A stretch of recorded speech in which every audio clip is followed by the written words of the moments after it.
Everyone welcome back to another video. আমি আবারও একটা নতুন রান্না নিয়ে চলে এসেছি। তো রান্নাটা এবার হচ্ছে খুব ইন্টারেস্টিং। আমি আইটেমটা বলবো না, আপনারা শেষ অবধি ভিডিওটা দেখলে বা পুরো রেসিপিটা দেখলে বুঝতে পারবেন। খুব একটা বেসিক আইটেম, কিন্তু সেটা দিয়ে একটা ইন্টারেস্টিং রেসিপি আমি বানাবো। তো চলুন আমরা রান্নাটা দেখে নিই।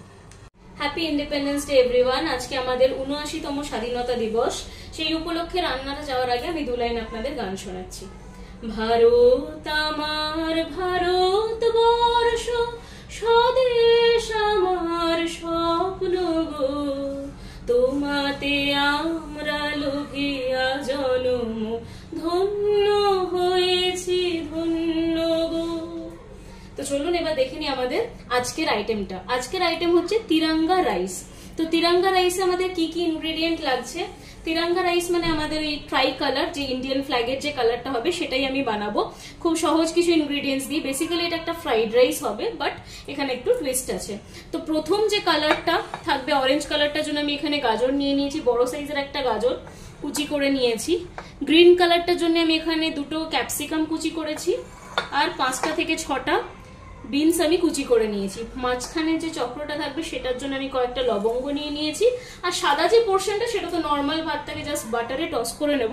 আর এখানে 10 কোয়া মতন রসুন কুচি আছে, যেটা প্রত্যেকটা লেয়ার অফ রাইসে, মানে যখন আমি ট্রাই কালারটা বানাবো প্রত্যেকটা লেয়ারেই আমি দেবো। আর রান্নাটা আমি করব বাটারে। নুন মিষ্টি তো অবশ্যই আন্দাজ মতো লাগছে। তো চলুন আমরা প্রথমে প্লেন রাইস যেটা হোয়াইট পোর্শনটা সেটা বানিয়ে নিই। তো এখানে আমি আমার প্যানটাকে গরম হতে দিয়ে দিয়েছি। এবার এখানে অল্প একটু আমি বাটার অ্যাড করে দেব।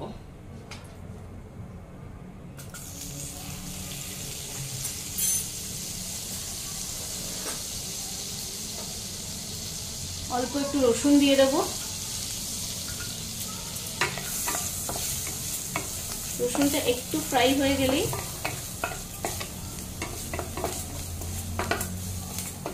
এখানে যে প্লেন কালারের ভাতটা থাকবে, সাদা ভাতটা, সেটা আমি অ্যাড করে দেব।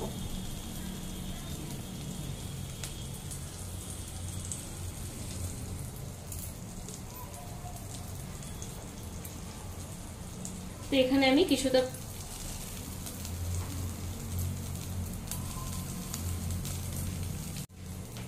আমি কিছুটা কোয়ান্টিটি সাদা ভাতটা অ্যাড করে দিচ্ছি।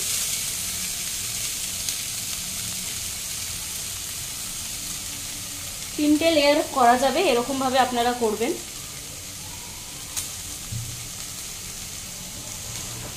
ব্যাস, এবার কিছুই না, এটাকে একটু টস করে নেব। আর অল্প একটু নুন দিয়ে দেব, একদম সামান্য।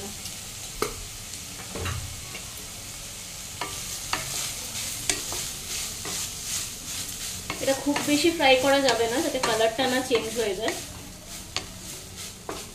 এটা একটু গার্লিকের ফ্লেভারটা এসে গেলে এটাকে নামিয়ে নিতে হবে।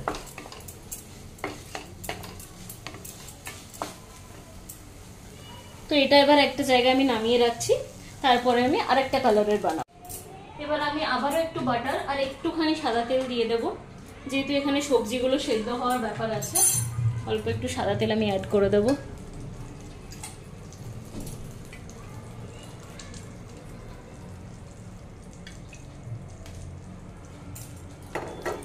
তেলটা গরম হয়ে গেলে আবারও রসুনটা দিয়ে দেবো।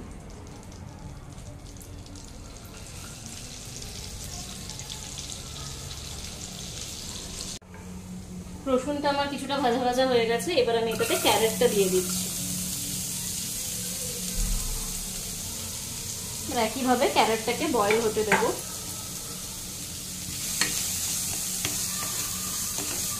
ভালো করে ফ্রাই করে নেব।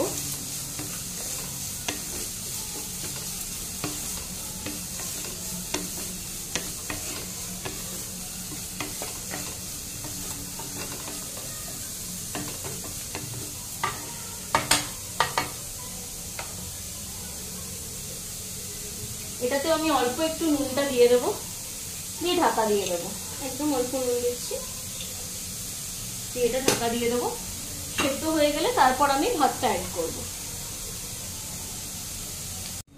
তো গাজরগুলো ভালো মতো সেদ্ধ হয়ে গেছে। এখানে আমি অল্প নুন তো আগেই দিয়ে দিয়েছিলাম। এবার আমি রাইসের পোর্শনটা অ্যাড করে দেবো।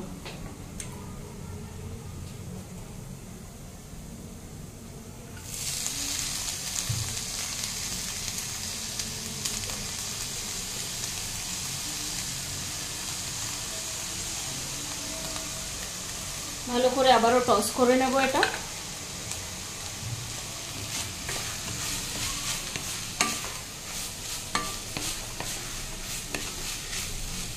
খুব বেশিক্ষণ টস করার দরকার নেই, কালারটা যেন বেশি চেঞ্জ না হয়ে যায়। এখানে আমি কোনো ধরনের ফুড কালার ইউজ করিনি, আমি ন্যাচারাল ইনগ্রেডিয়েন্টগুলো দিয়েই করেছি যাতে একটু হেলদি হয়। এডিবল ফুড কালার ইউজ করাই যেত, বাট সেটাকে আমি অ্যাভয়েড করেছি। তো এক্ষেত্রে কি করা যেতে পারে, যতটা কোয়ান্টিটির রাইস তার অনেকটা বেশি কোয়ান্টিটির ভেজিটেবলস দিলে ওটা বেশি কালারফুল দেখাবে। তো চলুন, এটা হয়ে গেছে, এটাকেও আমি আলাদা জায়গায় জাস্ট রেখে দিই, তারপর আমি আমার থার্ড পোর্শনটা বানিয়ে নেব। তো আমি ওটাও নামিয়ে নিয়েছি, সাইড করে নিয়েছি। এবার আমি লাস্ট রাইসটা বানিয়ে নেব। আবার অল্প একটু সাদা তেল দিয়ে দিচ্ছি, একদম অল্প। এটা একটু গরম হয়ে গেলে আমি রসুনটা অ্যাড করে দেব।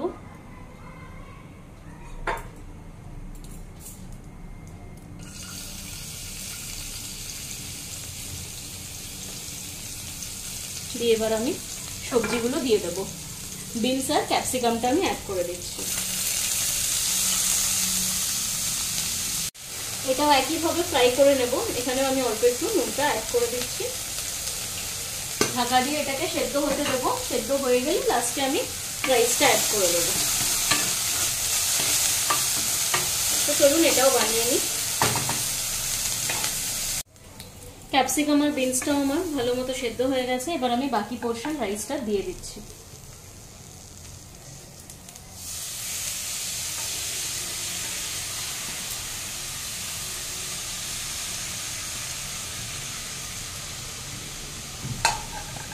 ভালো করে এটা মিক্স করে নেব।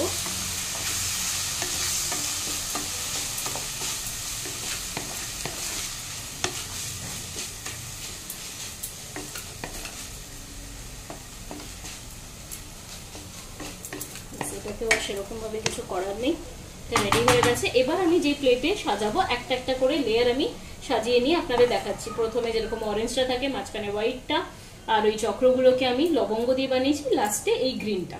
তো এটাকে আমি ফ্ল্যাগের মতন করে সাজিয়ে নিয়ে প্লেটিং করে আপনাদের দেখাচ্ছি। তো দেখুন আমার তিরঙ্গা রাইস কিন্তু একদম রেডি, ইন্ডিপেন্ডেন্স ডে স্পেশাল। তো এই প্রথমে আমি এই ক্যারেটের লেয়ারটা দিয়েছি, তারপর প্লেনটা, তারপর এই ক্যাপসিকামেরটা। এখানে জাস্ট কয়েকটা লবঙ্গ দিয়ে এই জিনিসটাকে বানানোর চেষ্টা করেছি। তো আপনারাও বাড়িতে এভাবে ট্রাই করবেন, ভীষণ ভালো হবে খেতে। বেসিক্যালি এটা ফ্রাইড রাইস, বাট এটা জাস্ট এরকম ভাবে বানানো ইন্ডিপেন্ডেন্স ডে স্পেশাল হিসেবে। তো আপনারা অবশ্যই বাড়িতে ট্রাই করবেন আর আমাকে জানাবেন আপনাদের কেমন লাগলো। আমার চ্যানেলটাকে লাইক করবেন, শেয়ার করবেন, সাবস্ক্রাইব করবেন, ফ্রেন্ডস আর রিলেটিভসের মধ্যে অনেক বেশি শেয়ার করে দেবেন। সবাই খুব ভালো থাকবেন, সুস্থ থাকবেন। Bye bye.